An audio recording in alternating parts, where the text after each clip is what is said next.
Hey, I'm keynote speaker and author Jones Loflin, helping you make the best choices with your time so you can thrive.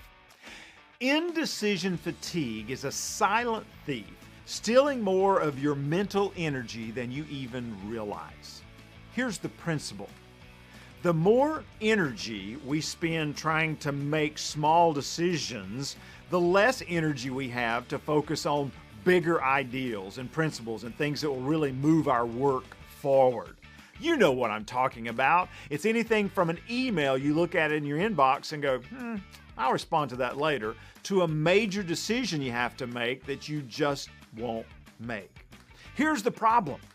Every time you think about that area that you need to make a decision in, you kind of pull it off a shelf, you go through all the scenarios, the pros and the cons and the worst case things that could happen, but then you don't make a decision.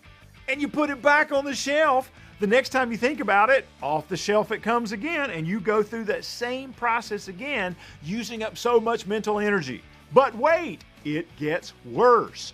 The American Psychological Association found in their research that the stress of an uncertain situation is greater than the stress of making a bad decision. Did you hear that? You have greater stress coming when you won't make a decision than if you make a decision and it's a bad one. If you often find yourself stuck in indecision fatigue, here are 4 suggestions. The first one is to set decision deadlines. Create a deadline for when you want to have that decision made by. That will cause you to more efficiently work through that process to come to a decision. The second one is to define certainty levels. Colin Powell, who was a brilliant military commander, had a 40-70 rule that he followed. He said, when it comes to making a decision, I want to be between 40 and 70% sure, that this is going to work. He said if it's less than 40, risk is too high. If it's more than 70, the opportunity has probably already passed and we should have taken action sooner. I got to tell you, it's one of the rules that I follow with this Jones Zone. I feel like when I've got the content between about 40 and 70% ready, that's when I need to film it. If it's less than 40, it's not going to have a lot of value. If it's more than 70, I've probably spent more time trying to wordsmith it than I should.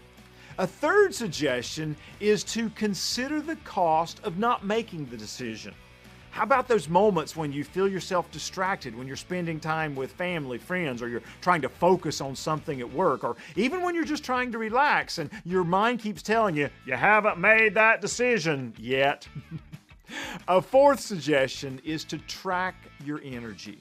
Every time you think about that decision, make a note somewhere in your smartphone or just kind of keep track of how many times it pops into your head or how much you think about it, and look at all the energy that you're wasting because you're not making a decision.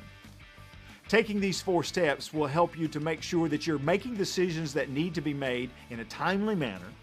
It'll reduce your stress, and most importantly, it creates more mental space to think about and focus on those things that can really move your work and life forward. I'm Jones Loflin. I hope it's a fantastic week for you where indecision fatigue doesn't plague you as much. Thanks for spending a few minutes with me today in the Jones Zone.